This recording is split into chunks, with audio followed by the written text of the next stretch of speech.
is a historic occasion for us. Your life is an inspiration saga of courage, fortitude, and the dedication to save the people, especially the poor, marginalized, and the downtrodden. We are truly honored by your visit. Madam President, you will be happy to know that the Assembly of Arunachal Pradesh has all along been proactive in strengthening the democratic roots in the state, especially amongst the youth. As a part of our celebration to mark 75 years of our independence and 50 years of its identity as Arunachal, we have organized many outreach programs, several events prior to the 26th November 2022, the Constitution Day, that is Samvidhan Divas. A few weeks preceding this day, essay competitions, quiz competitions, mock parliament, assembly tour were organized for the school and college students to spread awareness about the working of our parliamentary institution, values, principles enshrined in our Constitution.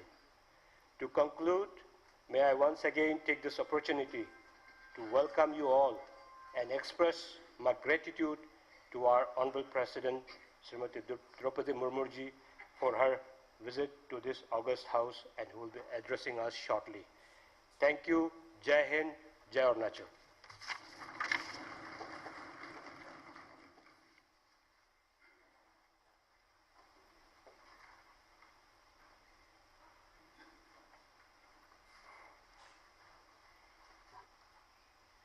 May I now request Honorable President of India to kindly accept the memento and a coffee table book of Arunachal Pradesh Legislative Assembly.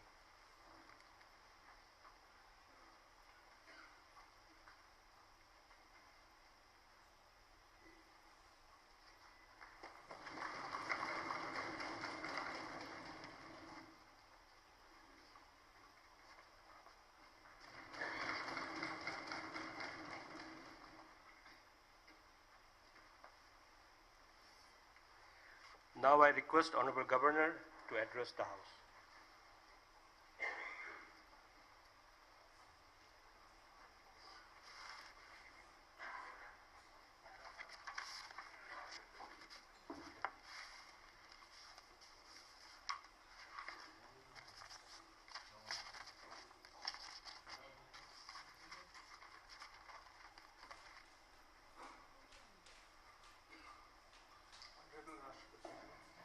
Honorable Speaker, Honorable Chief Minister, Honorable Deputy Chief Minister, distinguished members of the legislature. Let me begin by extending to Honorable President sincere gratitude on behalf of the people of Arunachal Pradesh for gracing the 37th Statehood Day celebrations, which we had yesterday. Let me also express how grateful all the members of this august house are as they receive blessings and guidance from Manya Rashtrapati. The presence of Her Excellency today is a matter of both inspiration and pride for the legislators of the state. Honorable President herself has been a successful public leader, beginning from grassroots and reaching the highest echelons of public service. Your Excellency, this visit of yours will provide phenomenal motivation to the young girls and women of the state, conveying to them the message that sincerity, service, and hard work can make them true leaders and role models for the society. A few years back, this building was inaugurated by the Honorable President of India and dedicated to the state as a temple of democracy. Today, we shall have the opportunity and honor to listen to our President's direct address. This provides us both an occasion as well as inspiration to renew our pledge to uphold our shared democratic values and our own individual duties to the station. After 75 years of independence, it is reasonable to say that we can look back at our democratic journey with pride and satisfaction. We have achieved what we set out to become. We had promised ourselves and become not only a democracy, but a global role model of a successful rule-based constitutional democracy with pluralistic society which underlines our mantra, unity in diversity. The Indian democracy is based on long-standing traditions of shared values.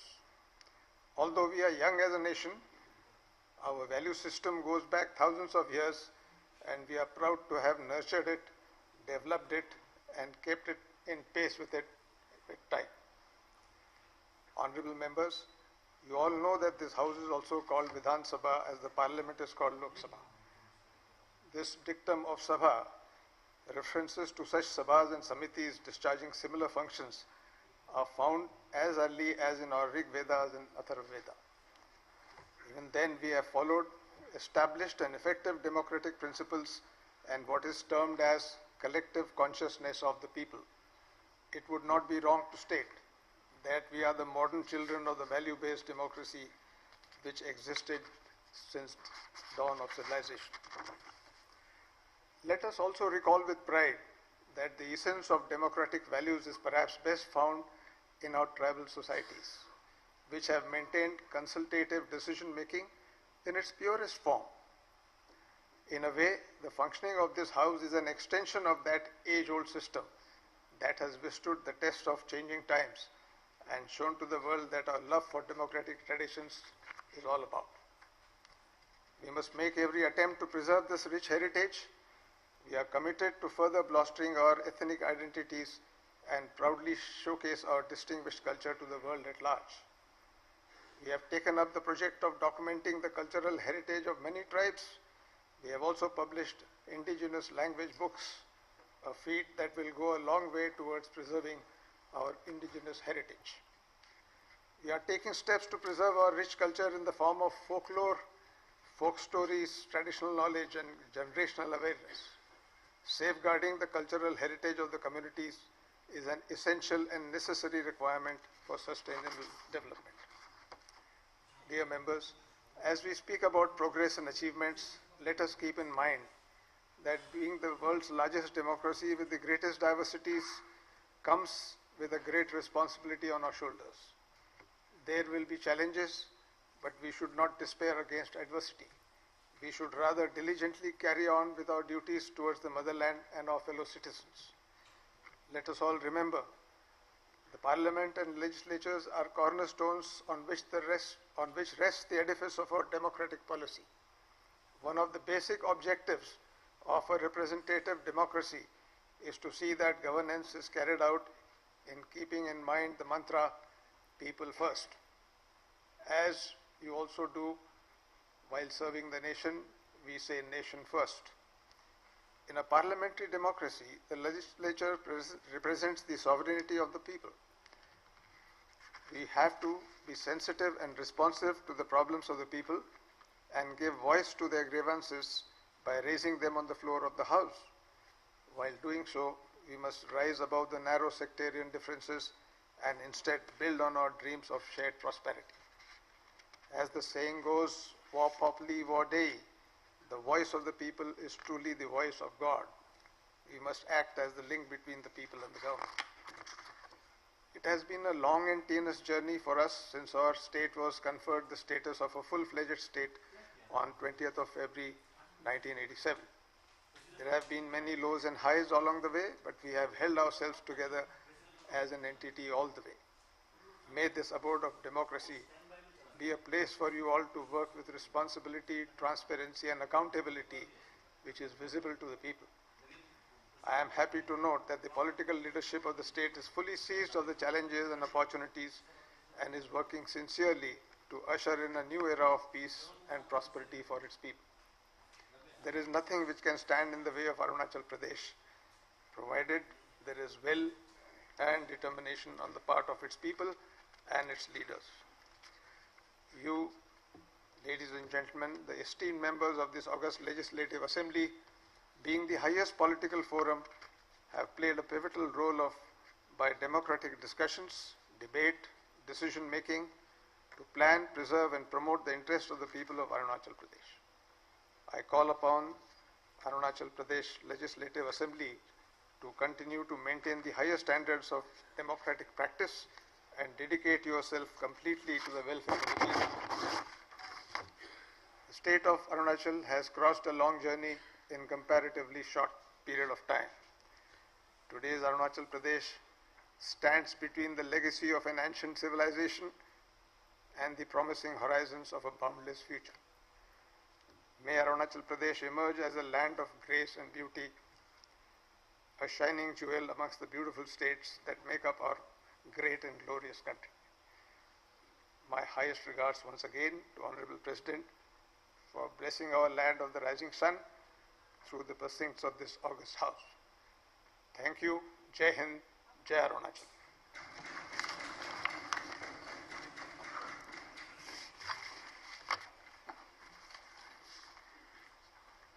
Now, may I request Honorable President of India to address this august house. Ma'am, please.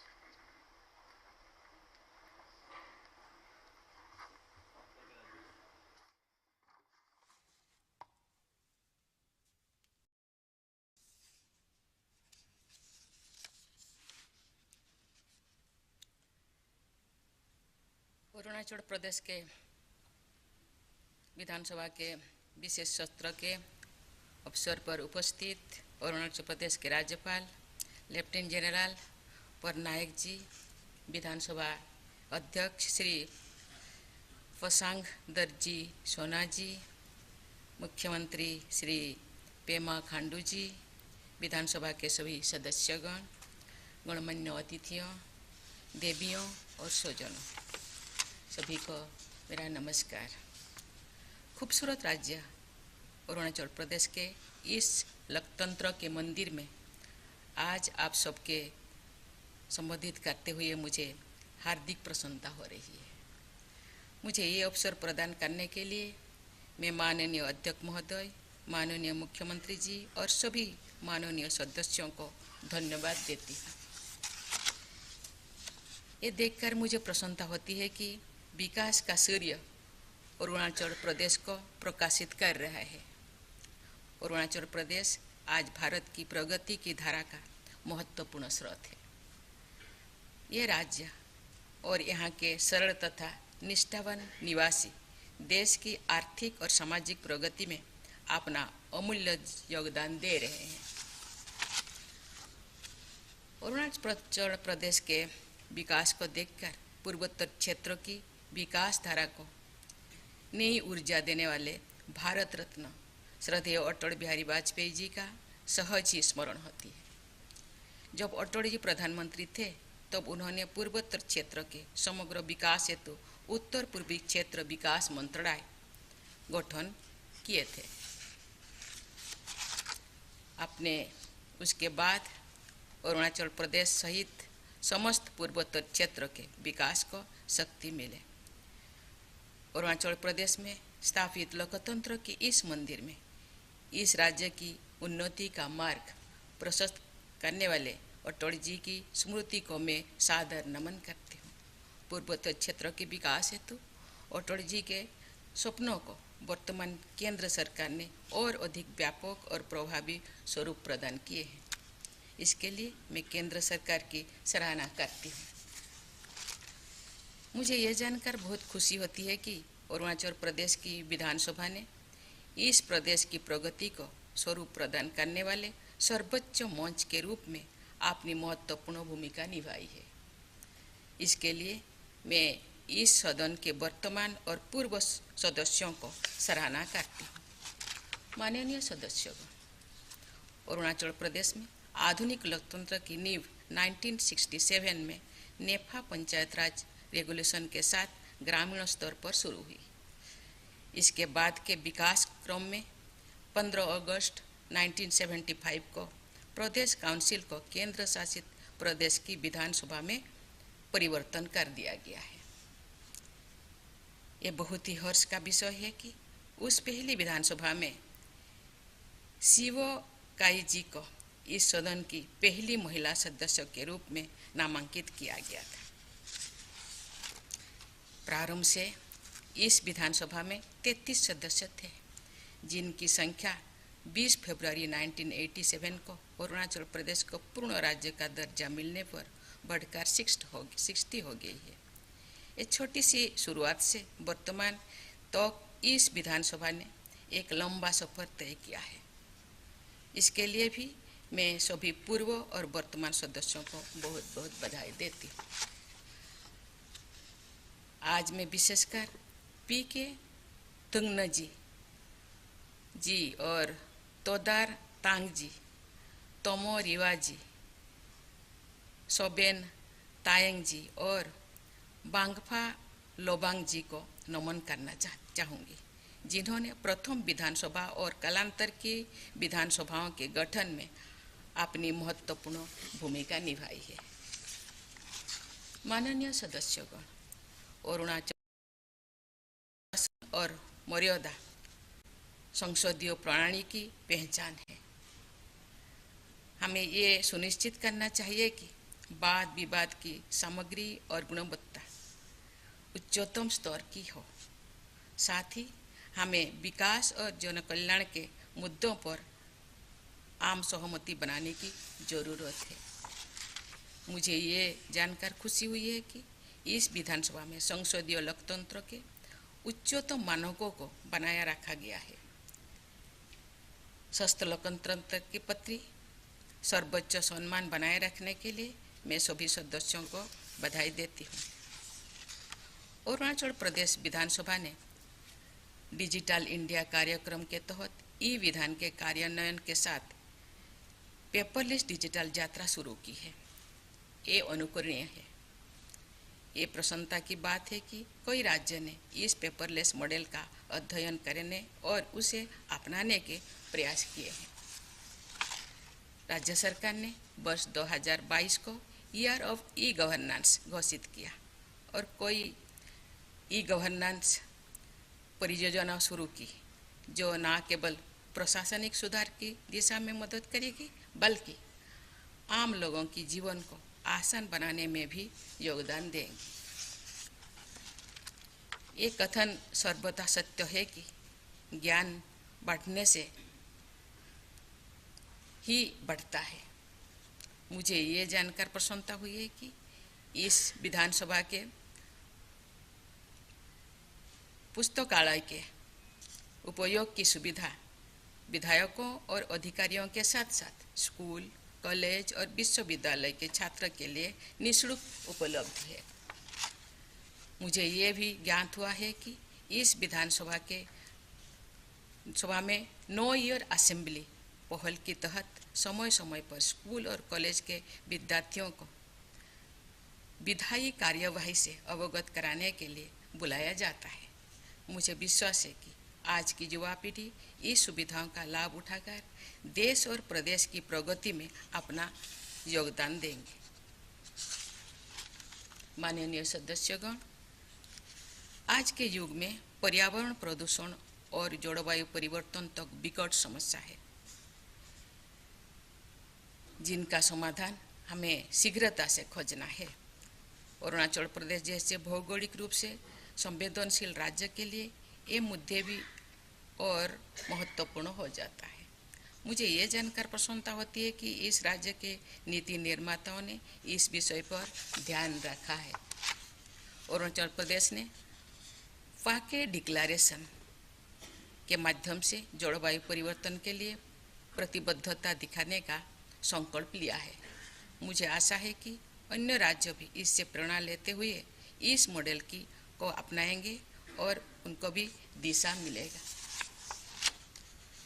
मुझे ये जानकर प्रसन्नता हुई है कि इस विधानसभा ने विगत वर्षों में कई महत्वपूर्ण विधेयक पास किए हैं, जिनमें प्रमुख है अरुणाचल प्रदेश पंचायत राज्य विधेयक, राज्य महिला आयोग विधेयक, प्रदेश लोक सेवा अधिकार विधेयक, कर्मचारी चयन बोर्ड विधेयक, लोकायुक्त विधेयक और ease of doing business bill. माननीय सदस्यगण, आप सब जानते हैं कि अरुणाचल की इस धरती पर सदियों से स्वशासन और ग्रासरूट्स डेमोक्रेसी की एक जीवंत प्रणाली विद्यमान है। बुलियांग, केवांग, मोचुक जैसी लोकतांत्रिक संस्थाएं लोगों की इच्छा और जनशक्ति की अभिव्यक्ति से अपना अधिकार प्राप्त करती थी। आदिवासी संस्कृति अपने समूहों की आकांक्षाओं को पूरा करने में निष्पक्ष, पारदर्शी और जवाबदेह बनकर स्वच्छ लोकतंत्र और स्वशासन से मूल सिद्धांतों को आत्मसात किए हैं। आधुनिक लोकतांत्रिक प्रक्रिया में भी अरुणाचल प्रदेश की जनता ने बढ़ चढ़कर भाग लिया है, जो उनकी राजनीतिक चेतना और लोकतंत्र में आस्था को उजागर करता है। जनता को अपनी अपेक्षा होती है, वो राज्य के विकास और उनके कल्याण के लिए सदैव प्रयासरत रहेंगे। आप सब माननीय सदस्य राज्य के सर्वोच्च नीति निर्माता है और राज्य के विकास में आपकी महत्वपूर्ण भूमिका है। अरुणाचल प्रदेश की विधानसभा सहित सभी राज्यों की विधानसभाओं तथा जनप्रतिनिधित्व की अन्य संस्थाओं में महिलाओं की भागीदारी बढ़नी चाहिए। मेरा मानना है कि हमारे देश के समग्र और समावेशी विकास के लिए हर कार्य क्षेत्र में महिलाओं की भागीदारी और अधिक होनी चाहिए। भारत ने आज़ादी के 75 वर्ष पूरी करके अमृतकाल में प्रवेश लिया है। अमृतकाल का ये 25 वर्ष का कालखंड विकसित भारत के निर्माण, इस कालखंड में आपके निरंतर प्रयास अरुणाचल प्रदेश को देश के सबसे विकसित राज्यों में से एक बना सकते हैं और भारत को भी विश्व के अग्रिम राष्ट्र में स्थान दिला सकते हैं। माननीय सदस्यगण, अरुणाचल प्रदेश भारत का एक महत्वपूर्ण हिस्सा है और भारत की एक्ट ईस्ट पॉलिसी में एक प्रमुख हितधारक भी है। उत्तर पूर्व क्षेत्र लंबे समय से सड़क, रेल और हवाई संपर्क की सुविधाओं के अभाव के कारण आर्थिक विकास के लाभों से वंचित रहा था, लेकिन केंद्र की वर्तमान सरकार ने उत्तर पूर्व में कनेक्टिविटी और डेवलपमेंट को केंद्र में रखा है। आज ये देखकर खुशी होती है कि अरुणाचल प्रदेश में विकास को गति देने के लिए केंद्र सरकार की ओर से दिए जा रहे समर्थन में स्पष्ट बदलाव आया है।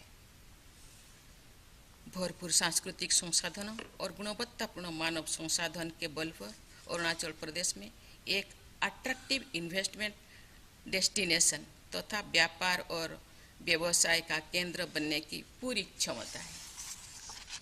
मुझे ये जानकर प्रसन्नता होती है कि राज्य के कृषि और संबद्ध क्षेत्रों में उल्लेखनीय विकास हुआ है, जो हाल के वर्षों में राष्ट्रीय औसत से कहीं अधिक है। अरुणाचल प्रदेश में देश के नेचुरल फ्रूट बाउल के रूप में उभरने की क्षमता है। ये राज्य खासी, मंदारिन, संतरे और कीवी उत्पादन में पहले स्थान पर है, जबकि बड़ी इलायची के उत्पादन में इसका देश में दूसरे स्थान है। ये संतोष की बात है कि अनेक इंफ्रास्ट्रक्चर प्रोजेक्ट्स जो पूरी हो चुकी है या निर्माणाधीन है, राज्य के सामाजिक आर्थिक विकास में योगदान दे रहे हैं। मुझे बताया गया है कि राज्य सरकार विगत 3 वर्षों में अपने बजट का करीब 30% भाग एसेट्स बिल्डिंग में खर्च कर रही है, जो देश में सर्वाधिक है। ये बहुत खुशी की बात है कि कामेंग जल विद्युत परियोजना के चालू होने से अरुणाचल प्रदेश एक पावर सरप्लस राज्य बन गया है। माननीय सदस्यगण, अरुणाचल प्रदेश की संस्कृति, विविधता और प्राकृतिक सुंदरता इस राज्य को भारत में एक विशेष स्थान प्रदान करती है। आज पूरा देश अरुणाचल प्रदेश की और यहाँ की क्षमता तथा यहाँ के लोगों की उपलब्धियों के कारण नई दृष्टि से देख रहा है। ये सुनिश्चित करने के लिए कि यहाँ के निवासी अपनी जोड़ों से जुड़े रहकर विकास के पथ पर आगे बढ़ते रहें, हमें इस प्रदेश की अद्भुत परंपरागत संस्कृति और जीवन मूल्यों के संरक्षण और संवर्धन पर बल देने की आवश्यकता है। अरुणाचल वासियों के प्रतिनिधि के रूप में आपको राज्य की संस्कृति और मूल्यों की समृद्धि सुनिश्चित करते हुए सामाजिक परिवर्तन का प्रोत्साहन देने में महत्वपूर्ण भूमिका निभानी है। अंत में मैं सभी अरुणाचल वासियों को उनकी स्वर्णिम भविष्य की शुभकामनाएं देती हूँ। साथ ही साथ आज आपका राज्य का नया साल है। आज लसर फेस्टिवल है, इसी के लिए भी आपको बहुत बहुत बधाई देती हूँ। धन्यवाद।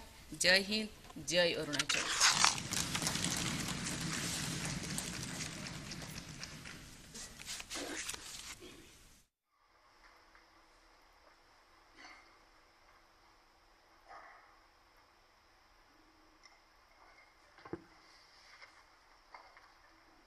Now, the Honorable Deputy Speaker may propose the word of gratitude.